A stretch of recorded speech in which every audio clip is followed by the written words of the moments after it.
Muy bien, en este día de transmisión especial por la niñez, por el Día del Niño, ¿sí?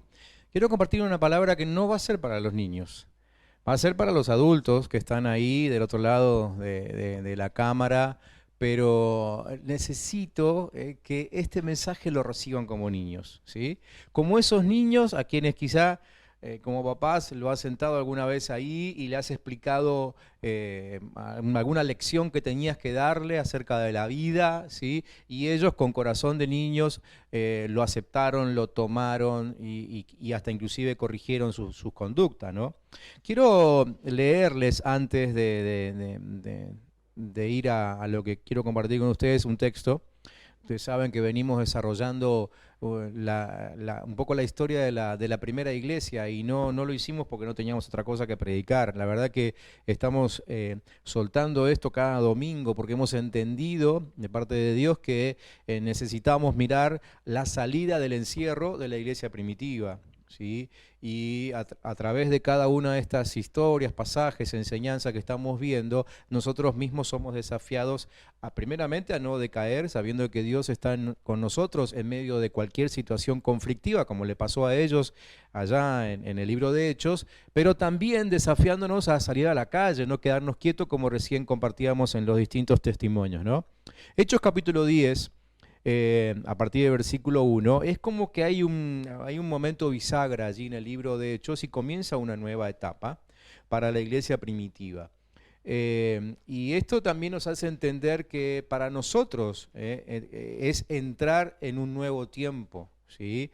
Nosotros sabemos que, humanamente hablando, dependemos de que el gobierno vaya liberando fases, ¿no? Hemos tenido que volver atrás, hemos ido para adelante, ¿no? Las distintas fases que hay que tener en cuenta en medio de esta pandemia que estamos viviendo. Pero, por otro lado, como Iglesia de Jesucristo, también vamos siguiendo los lineamientos de nuestro Dios y las distintas etapas en las cuales Él, como Señor nuestro, nos hace ir entrando, ¿sí? Y creo que a partir del capítulo 10 de Hechos, entonces, hay un nuevo desafío para la iglesia. Entiendo que con el mensaje del domingo pasado, el cual pueden buscar en el canal, entramos a ese nuevo nivel, a esa nueva etapa desde el punto de vista espiritual, pero que también nos hace vivir con los pies en la tierra, ¿no? Pero se los leo. Dice que en Cesarea vivía un hombre llamado Cornelio, que era centurión del regimiento conocido como italiano. Cornelio era un hombre piadoso y temeroso de Dios, lo mismo que toda su familia, pues ayudaba con mucho dinero al pueblo y siempre oraba a Dios. Un día, como a las 3 de la tarde, Cornelio tuvo una visión en la que claramente vio que un ángel de Dios entraba en donde él estaba y le hablaba por su nombre. Cornelio miró fijamente al ángel y con mucho temor le preguntó: Señor, ¿qué se te ofrece? Y el ángel le respondió: Dios ha escuchado tus oraciones y la ayuda que has dado a otros la ha recibido como una ofrenda. Envía a tus hombres a Jope y haz que venga Simón, al que también se le conoce como Pedro, que está hospedándose en casa de Simón el curtidor, quien vive junto al mar. En cuanto se fue el ángel que había hablado con Cornelio, este llamó a 2 de sus criados y a uno de sus asistentes, que era un soldado piadoso, y luego de contarles lo sucedido los envió a Jope. Al día siguiente, como al mediodía, mientras ellos iban acercándose a la ciudad, Pedro subió a la azotea para orar. De pronto le dio mucha hambre y pidió de comer. Mientras le preparaban algo, cayó en éxtasis y vio que el cielo se abría y que de él descendía algo semejante a un gran lienzo atado por las 4 puntas. Dentro del lienzo había toda clase de cuadrúpedos, reptiles y aves. Entonces oyó una voz que le decía: Pedro, levántate, mata y come. Pedro respondió: No, Señor, porque nunca he comido nada que sea común o impuro. Les aclaro acá, para aquellos que quizás no saben tanto de la historia religiosa, por así decirlo, de esta gente. A los judíos les estaba prohibido comer determinados animales. Eso está escrito en las leyes del Antiguo Testamento. Así que Pedro, cuando responde común o impuro, se refiere a esas prohibiciones específicas que ellos tenían. Por segunda vez la voz le dijo: Lo que Dios ha limpiado, no lo llames común. Esto se repitió 3 veces. Después el lienzo fue recogido y llevado inmediatamente al cielo. Mientras Pedro no lograba entender el significado de la visión que había tenido, Los hombres que Cornelio había enviado y que preguntaban por la casa de Simón llegaron a la puerta. Llamaron y preguntaron si allí se estaba hospedando Simón, al que también se le conocía como Pedro. Y mientras Pedro meditaba en la visión, el Espíritu le dijo: 3 hombres te buscan, así que baja a verlos y no dudes en ir con ellos, porque yo los he enviado. Pedro bajó entonces a donde estaban los hombres enviados por Cornelio y les dijo: yo soy el que ustedes buscan, ¿por qué han venido?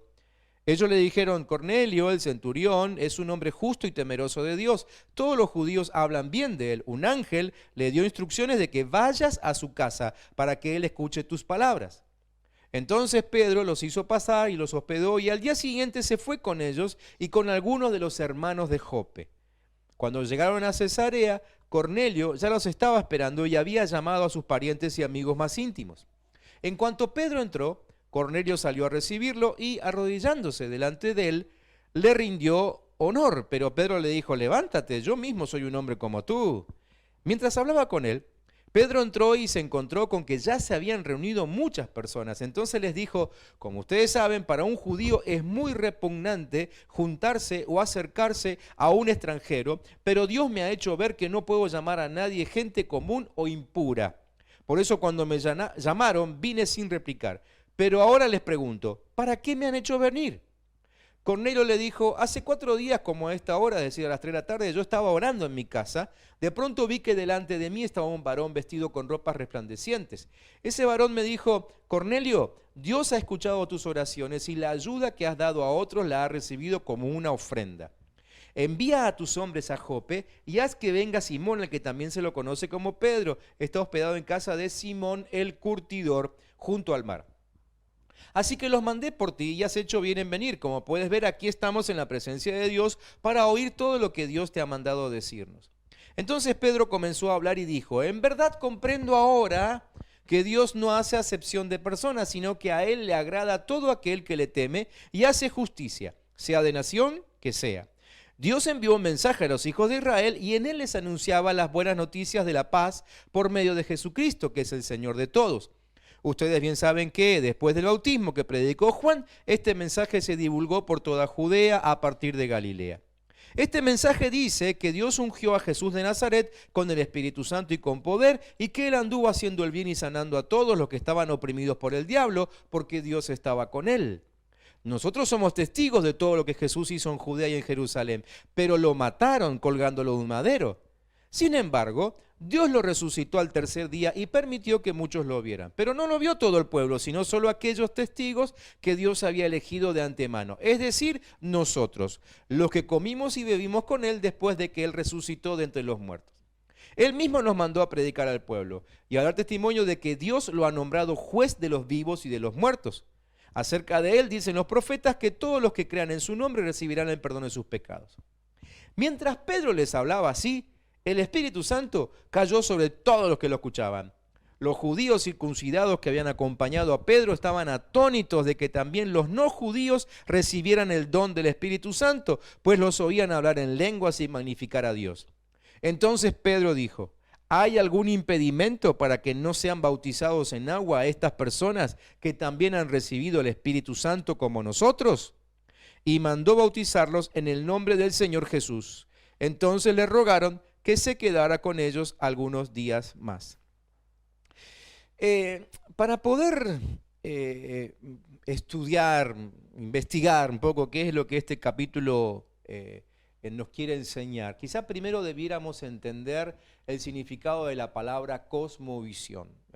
Quizá ustedes al entrar a la transmisión de hoy les llamó la atención el título que siempre colocamos ahí, ¿no? Porque es el título que corresponde al mensaje que va a ser predicado, y el título de hoy era Cosmovisión Correcta. Entonces, ¿qué es cosmovisión? ¿Sí? Cosmovisión es la manera en la que vemos o interpretamos el mundo, ¿sí? O dicho de otra manera, son los lentes a través de los cuales vemos el mundo que nos rodea. Eso es cosmovisión. Cosmomundo, visión de vista, ¿no? A una persona, por ejemplo, para que entendamos mejor todavía la palabra, a una persona que sufre de algún problema de la vista, como, no sé, pienso la miopía, por ejemplo, se le dificulta ver de lejos si no tiene los lentes adecuados, los anteojos adecuados, ¿no? Y lo que observa lo ve como una imagen borrosa. Pero cuando se pone esos anteojos, cuando se pone esos lentes les ayuda a corregir la deficiencia en la visión y pueden ver correctamente, ¿sí? Es decir, pueden detallar la imagen que antes era borrosa. ¿Se entiende? ¿Sí? Esto nos lleva a una segunda conclusión, que nosotros necesitamos lentes correctos para ver problemas específicos. ¿Sí? Si no tenemos los lentes correctos para ver los problemas específicos, vamos a seguir viendo borroso. Eso va a provocar que la imagen no sea correcta, esté alterada. Si no tenemos los lentes correctos, la imagen está alterada. Y además, bueno, otras consecuencias. Te duele la cabeza, tenés vómitos, náuseas, ¿sí? Y obviamente seguís viendo borroso. Pero por todo esto es que Jesús dijo en Lucas 11 que la lámpara del cuerpo es el ojo. Cuando tu ojo es bueno, también todo tu cuerpo está lleno de luz. Pero cuando tu ojo es malo, también tu cuerpo está a oscuras. Ten cuidado, no sea que la luz que hay en ti resulte ser oscuridad. Así que si todo tu cuerpo está lleno de luz y no participa de la oscuridad, será todo luminoso como cuando una lámpara te alumbra con su resplandor. ¿Sí? Por eso es que es tan importante que los lentes a través de los cuales veamos al mundo que nos rodea, esos lentes se llamen Cristo Jesús, ¿no? Y que veamos a través de sus ojos, que veamos a través de su corazón, que veamos a través de ese corazón compasivo, amoroso, ¿sí? Además un corazón que todo lo sabe y que es el único que puede juzgarlo todo. Así es como necesitamos ver el mundo que nos rodea. Por eso estamos hablando de una cosmovisión correcta. Necesitamos tener una cosmovisión de reino, ¿sí? No una visión simplemente nuestra, no una visión de iglesia, porque ni siquiera con eso alcanza, sino una cosmovisión de reino. Ver a través de los ojos de Cristo, ¿sí? Entonces, esta historia que les acabo de leer en Hechos capítulo 10 nos muestra cómo Dios le cambió la cosmovisión a dos personas. A Pedro y a Cornelio. Yo no quiero tomar mucho tiempo, así que no vamos a hablar de los dos en esta ocasión. En la próxima transmisión hablaremos del segundo, pero yo hoy quiero empezar hablando acerca de cómo Dios modificó la cosmovisión de Pedro, ¿sí? Que obviamente tiene mucho para enseñarnos porque Pedro simboliza la iglesia. Pedro es en este caso como si fuese un tipo de nosotros mismos. Y nos va a mostrar a través de la vida de Pedro y los cambios que él tuvo que ocasionar, los cambios que también tenemos que provocar en nosotros, ¿sí? Pero miremos algunos detalles de la historia que quiero rescatar para luego poder explicarles cuál es la lección para nosotros, ¿sí? En primer lugar, lo que llama la atención, el primer detalle, es que Dios lo tenía a Pedro metido dentro de la casa de un curtidor. Pareciera un detalle sin importancia, ¿no? Bueno, qué sé yo, en aquella época la gente se hospedaba en las casas de la familia, de la casa de la gente, de la ciudad. De hecho, había gente que ya tenía determinada una habitación para visitas, así que recibían ahí no necesariamente a gente conocida, de pronto gente que no les era conocida y que llegaba al pueblo. Eran cosas que en aquella época todavía se daban, ¿no? Pero no es menor el detalle. ¿Por qué? Porque el curtidor, obviamente, es una persona que trabaja con cuero. Por lo tanto, manipula cuerpos de animales muertos, ¿sí? Y eso para los judíos significaba inmundicia, ¿sí? Nadie que manipulara cuerpos muertos podía vivir dentro de la ciudad. Así que este Simón curtidor, ustedes le habrán prestado atención ahí que Cornelio manda a buscar a Pedro, que estaba en la casa de Simón el curtidor, frente al mar. Uno dice, qué lindo vivir frente al mar. No, pero Simón no estaba ahí porque le gustara el paisaje. Simón estaba ahí porque lo habían rajado de la ciudad. No podía vivir adentro por su oficio. Entonces, Dios tenía a Pedro en la casa de un inmundo, ¿sí? Ahora les voy a explicar esto para que ustedes entiendan un poco, ¿no? El centro de operaciones del ministerio evangelístico de Pedro en esa región estaba en la casa de alguien considerado inmundo. Segundo detalle que aparece en la historia que les voy a comentar enseguida. Es allí, en la casa de un inmundo, donde Pedro tiene una visión, ¿sí? Es decir, allí, en la casa de Simón, es que Pedro confronta su cultura, su formación, ¿sí?, con una visión. Ustedes escucharon cuando les leí acerca de la visión que él tuvo, ¿no? Y cómo reaccionó, quizás con susto, con miedo, con asco, quién sabe, ¿no? Pero provocado ¿por qué? Por la cultura, porque a él lo habían formado con la idea de que hay animales que no se pueden tocar, ¿sí? Pero ahora Dios mismo le presenta animales y no solamente le dice que los acaricie, le dice que se los coma, ¿sí? Entonces, ese es el segundo detalle. Cuando Dios le dice a Pedro, lo que yo llamo puro, vos no lo llames impuro, lo que yo limpié, no lo llames impuro, ¿sí? Como que Dios le estaba diciendo, tu visión es demasiado pequeña para la comisión tan grande que estoy a punto de encomendarte. Allí en ese segundo detalle que encontramos allí, vemos que su respuesta a la visión mostró que Pedro estaba más interesado en convertir a las personas a un judaísmo, metiendo a Cristo en el medio, que predicar el evangelio de Cristo. Es decir, él estaba tratando de mezclar todo, lo que ya tenía con lo que había aprendido de Cristo, con los desafíos que se le estaban presentando. Bueno, imposible, pero él estaba intentando hacer eso.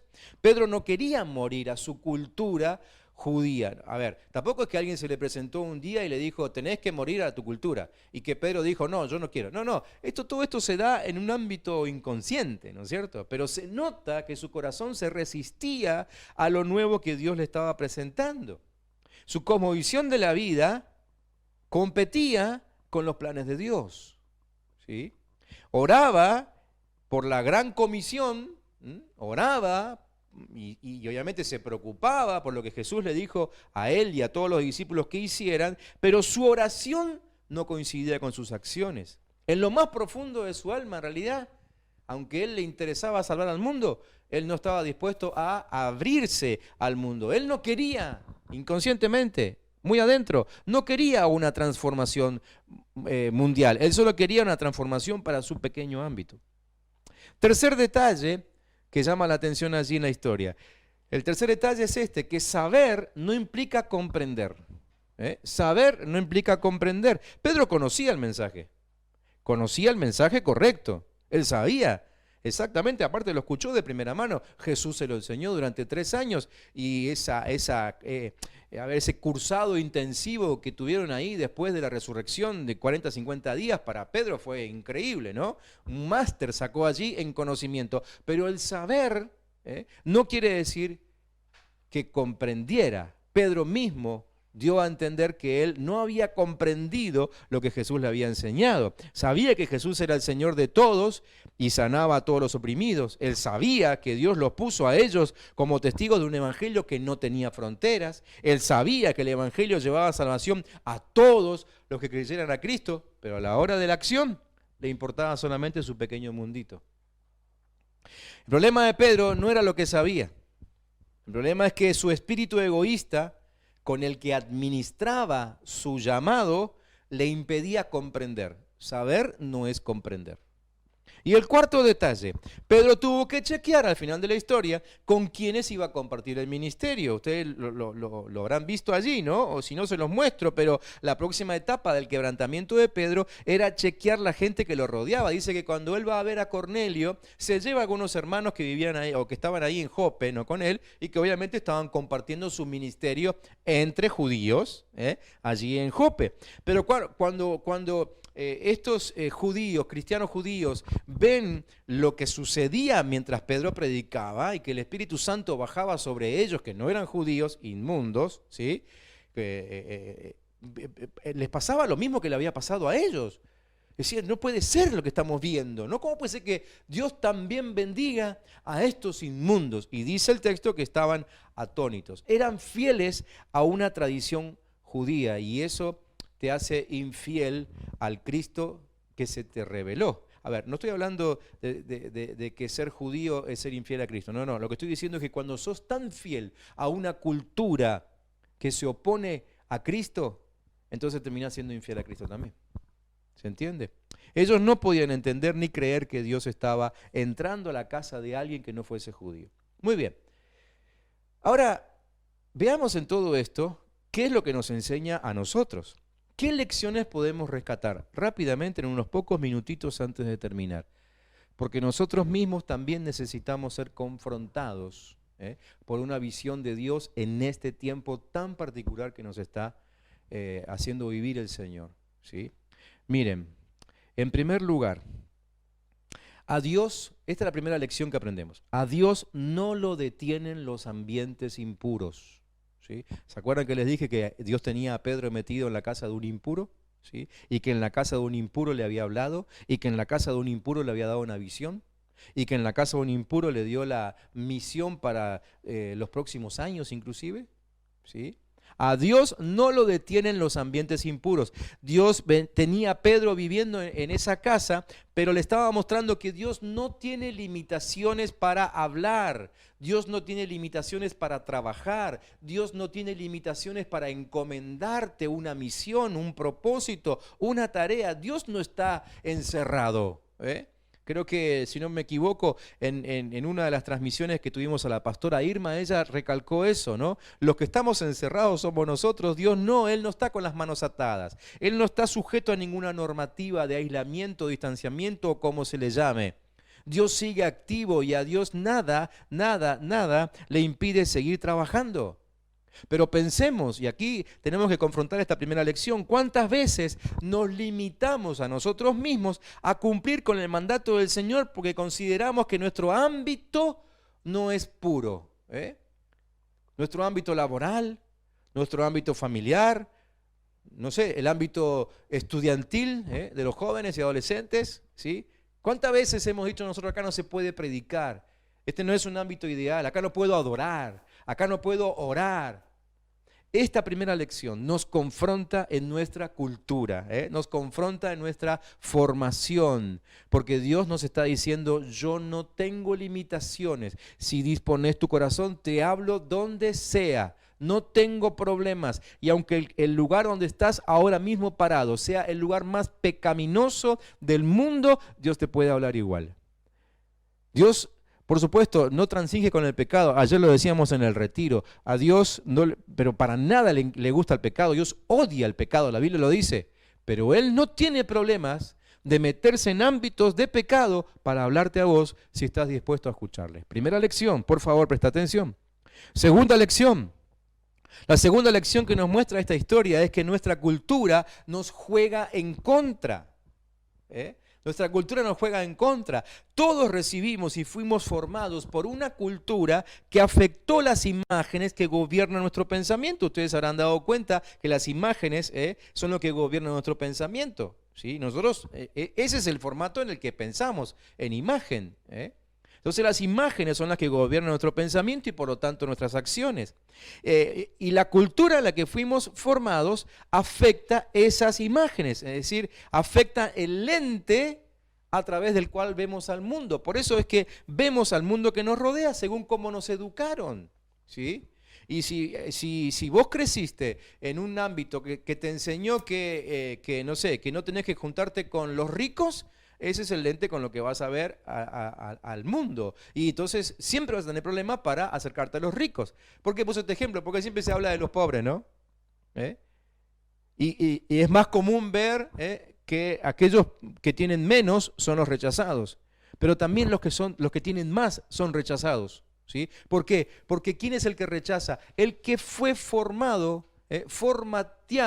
con la cultura de rechazo hacia tal o cual persona. La cultura nos juega en contra.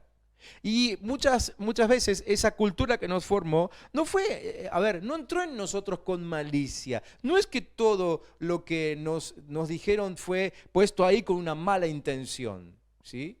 Generalmente la intención de lo que recibimos de parte de la cultura es nuestra preservación, es nuestro cuidado, es nuestra seguridad, lo que nuestros papás nos enseñaron. Tenía que ver con cuidarnos, con asegurarnos nuestra vida, nuestra salud, nuestra integridad, ¿sí? Pero muchas veces esa cultura no coincide con la cultura del reino de Dios. Entonces estamos limitados, ¿sí? Y no podemos avanzar, no podemos tomar decisiones, no podemos servir al Señor, porque la cultura nos cohíbe. Entonces nos pasa como a Pedro cuando creemos que la gente solamente, por ejemplo, este es un ejemplo nada más que les quiero poner, ¿no? Creemos que la gente será salva si va a la iglesia el camino. No, a ver, nuestra congregación es una de tantas en las cuales se predica el Evangelio de Cristo. Y eso no quiere decir que, no puedas mandar un devocional cada mañana, el que nosotros te mandamos a vos, a una persona que quizás nunca se congregue con nosotros. Eso no quiere decir que no puedas enviar la encuesta evangelística que mandamos la semana pasada para que alguien conozca al Señor y después se congregue en otro lado. ¿Qué problema hay?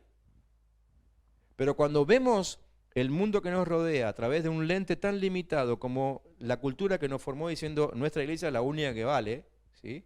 ¿O cuánta gente cree, cuántos hermanos de la congregación todavía creen que las personas van a ser salvas si las llevan al templo para que allí el pastor les predique? ¿Qué problema que tenemos ahora, no? O sea que durante todo este año no se va a convertir nadie porque no lo vamos a poder llevar a una reunión al templo. Por favor, entendamos esto. Nuestra cultura nos limita. Esa cultura nos impide relacionarnos con la gente y entonces naturalmente los rechazamos, ¿sí? Hoy lo decían Pablo y lo decía Ruth también.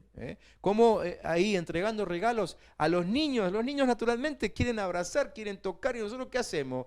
Nos están bombardeando con información de que no toquemos a nadie. A 2 metros, no abracemos, no besemos. Qué complicado, ¿no es cierto? Entonces, ¿qué hacemos? ¿Según qué cultura nos relacionamos con la gente? ¿Con la cultura que nos impone el mundo o con la cultura del reino? Que nos dice que no perdamos relación con nadie. Hoy estamos frente a la necesidad de ser confrontados por una nueva visión, ¿sí? Necesitamos revisar el lente a través del cual vemos al mundo. No sea que escuchen esto, no sea cosa que nos encontremos mirando a alguien que debiera recibir el Evangelio como Cristo nunca lo miraría. Cuidado. Tercera lección para nosotros. Saber no es comprender. ¿Se acuerdan que les dije? Saber no es comprender. Dijimos que Pedro tenía problemas con lo que sabía. Saber es una información que almacenamos. Pero comprender es una información que se nos revela. Por eso en esta congregación hablamos tanto de revelación. Porque si no hay revelación, no hay comprensión. Y si no hay comprensión, lo que sabemos nos juega en contra inclusive, porque a Pedro le jugó en contra, ¿sí?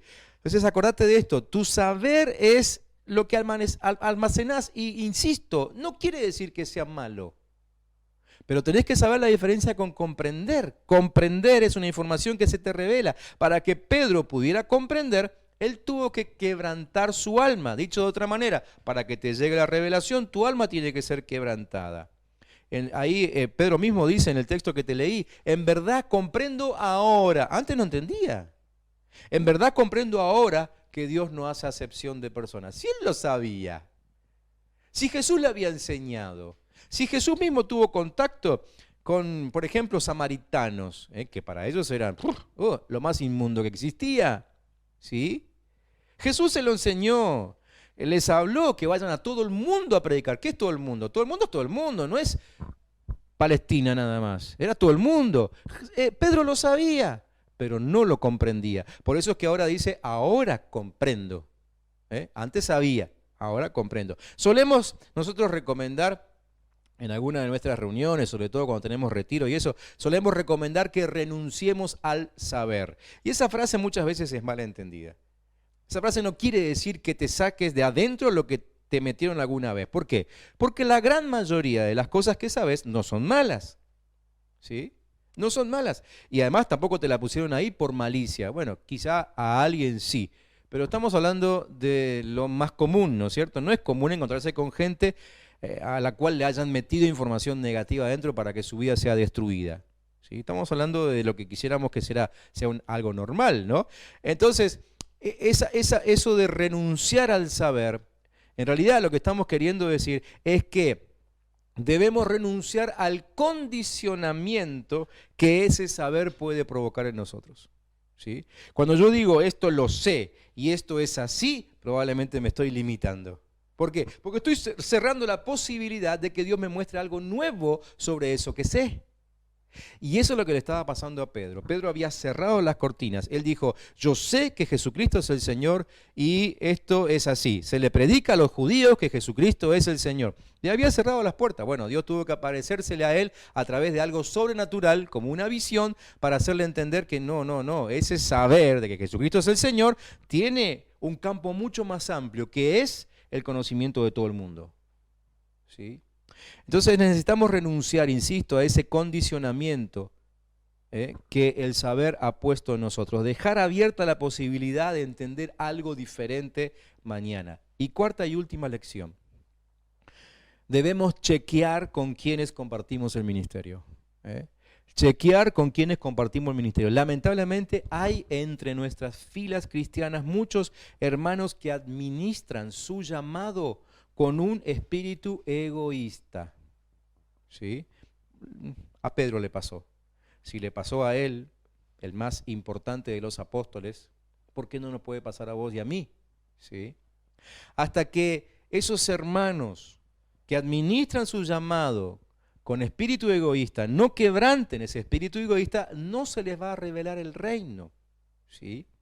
Oran y asisten a las reuniones, pero ni sus acciones, ni su familia, ni su economía, ni su futuro están moldeados por el Cristo que los salvó. ¿Sí? Necesitamos chequear con quiénes vamos a compartir el ministerio.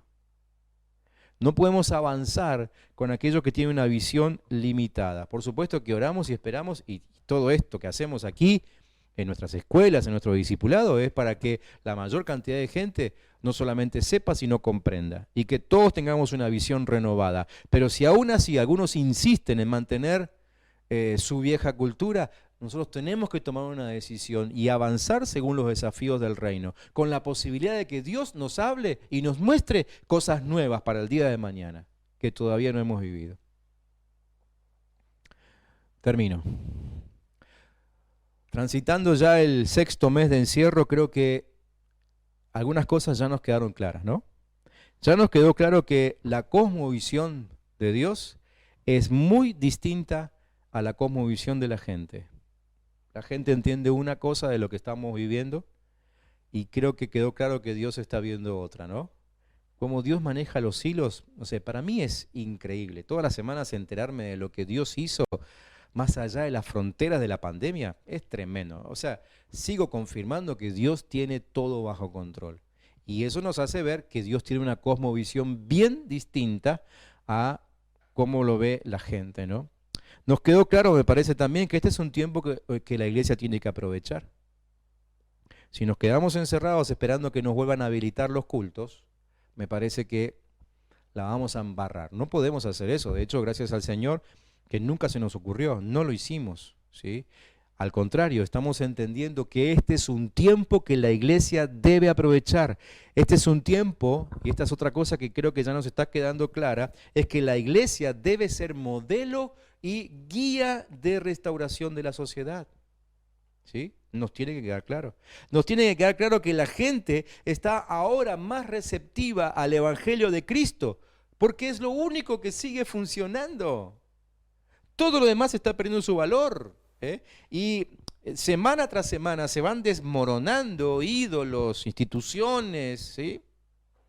Pero nosotros, ¿qué hacemos? Seguimos testificando con milagros, que solemos contar en nuestras transmisiones, acerca de que lo único que está funcionando es el Evangelio de Cristo. No podemos ser tan egoístas de guardarnos ese poder, que ni siquiera es nuestro, ¿no? No podemos ser tan egoístas. Así que, para terminar, pregunto, ¿alguien de aquel lado se siente arrepentido por ver el mundo como Dios no lo ve?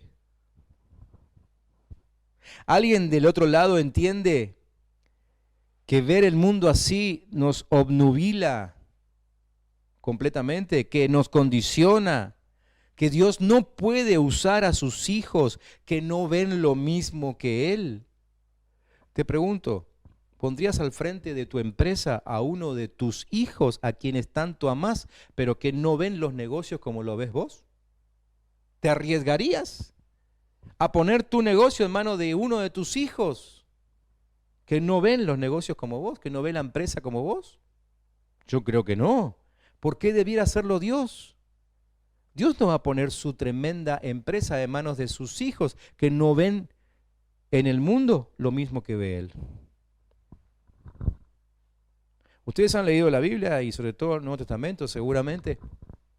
Y deben saber que a todo lugar donde los discípulos iban a predicar le decían a la gente, arrepiéntanse y, decía el texto, conviértanse de sus malos caminos. Varias veces, y sobre todo en el libro de Hechos, se menciona esta frase. Arrepiéntanse y conviértanse de sus malos caminos. Les pregunto, ustedes que saben mucho,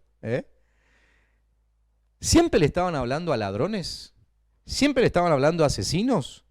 ¿Siempre le estaban hablando a perversos? No, no. Entonces, como que nos confunde la frase porque cuando dice conviértanse de sus malos caminos, enseguida decimos, le está hablando a un ladrón, le está hablando a un asesino, le está hablando a un pervertido. Yo no soy así, listo, para mí no es el mensaje. No, cuando los discípulos hablaban, la gran mayoría de las veces le estaban hablando a personas de bien, pero cuyos pensamientos iban en otra dirección, distinta a la que Dios había tomado. Le hablaban a personas que buscaban a Dios, pero que no pensaban como Él. Le hablaban a personas que iban al templo, a las reuniones, pero no se encontraban con Jesús. Malos caminos no son caminos de delincuencia. Son caminos por donde Dios no transita. ¿Alguien del otro lado quiere convertirse de sus malos caminos? Cuando la Biblia habla de malos caminos, está hablando de vos y de mí. Está hablando de cuando vos y yo andamos por caminos que Dios no anda. Está hablando de cuando vos y yo vemos las cosas como Dios no las ve. Y por lo tanto le ponemos limitaciones a sus llamados, a sus desafíos, ¿sí? A sus demandas de que la iglesia en este tiempo sea la que se ponga delante del mundo para guiarlos hacia la salvación, la única que existe, la salvación en Cristo Jesús. Espero que realmente oré y estoy esperando que vos, y yo también, pero bueno, yo ya tuve la oportunidad de orar antes del mensaje, pero espero que seas tan confrontado como fui confrontado yo y aún como fue confrontado Pedro por esa visión que él tuvo. Y que esa confrontación que es de Dios, que viene de parte de Él, realmente nos haga desprendernos de la cultura que nos limita a predicar su evangelio, que nos limita a amar a la gente, que nos limita a amar, a ver a todos como los ve Dios. ¿Sí? Quizá te sirva hacer un ejercicio. Pensá en estos días que pasaron, 2, 3, hasta donde te llegue la memoria en esta sola semana. ¿De cuántos hablaste mal? ¿De cuántos pensaste mal? ¿Me equivoco si incluyo en la lista a alguno de los gobernantes? Ahora, simplemente haz este ejercicio. ¿Dios verá a ese gobernante como lo viste vos en esta semana? ¿Dios verá a tu vecino como lo viste vos? ¿Hizo algunas cosas ahí que a vos no te gustaron, te incomodaron? ¿Dios lo verá como lo viste vos? Eso nos habla de que nuestros lentes están mínimamente embarrados, sucios. Tenemos que o limpiarlos o directamente cambiarlos y empezar a ver el mundo que nos rodea a través de los lentes del reino de Dios, de Cristo. Me gustaría que puedas orar conmigo y que hagas conmigo la oración que yo mismo hice en esta semana. Me la anoté. Cosita más, cosita menos, tampoco te voy a hacer oír todo lo que yo oro, ¿no? Pero quizás puedas repetir conmigo esta oración que yo me anoté aquí. Yo voy a ir lento, leyendo la oración, y si te parece, repetila conmigo. Señor Jesús, perdón por no pensar como tú. Perdón por no ver a la gente que me rodea como la ves tú. Dame una visión que me confronte. Prefiero pasar lo que le pasó a Pedro o a Saulo cuando los confrontaste antes de no ser útil al reino. Yo renuncio a la cultura que me formó y adopto la cultura del reino. En el nombre de Jesús. En este día en que proclamamos varias veces que hay que ser como niños, en este día en que durante todo el día iban y venían los mensajitos con esa frase, ¿no? Seamos como niños, te pido que recibas esta palabra como un niño, que recibas esta exhortación como un niño que entiende que hay actitudes que debe corregir.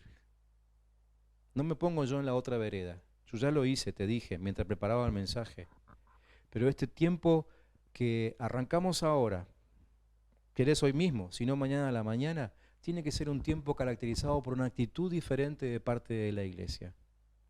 Una actitud en la cual se note que tenemos los lentes de Cristo puestos delante de nuestros ojos y que podamos ver a las personas con las que nos cruzamos o a las personas a las que oímos, a las que quizás no conocemos y nunca conoceremos, pero que tienen influencia sobre nosotros a través de sus decisiones, ¿sí? Que a esas personas las podamos ver con tanto amor como las ve Cristo. Y entonces, mañana mismo, te levantes y digas, hoy le tengo que mandar el devocional diario a una persona más, a 2 personas más, a 10 personas más. Hoy tengo que agarrar la encuesta evangelística, quizás los chicos te están poniendo ahí en el chat, tomá la encuesta y mandásela a alguien, porque cuando responda la encuesta nos va a llegar su decisión de ser atendido, ministrado, discipulado a nosotros a la oficina, y vamos a poder empezar un trabajo con esa persona para transformar su corazón, así como Dios quiere que sea transformado. Te bendigo, no te vayas todavía. Vamos a quedarnos unos minutitos más ahí reflexionando en esta palabra y adorando junto con el ministerio de adoración con estas canciones que vamos a ponerte ahora. Pero por favor, no te quedes quieto, levántate. Dios está llamando a hijos e hijas que tengan una visión de reino. Orá en estos días fervientemente por vos y por tu familia, para que todos en casa reciban una visión de reino. Y no rechaces el desafío del Señor en ningún momento. Que Dios te bendiga. Nos vemos en la próxima transmisión.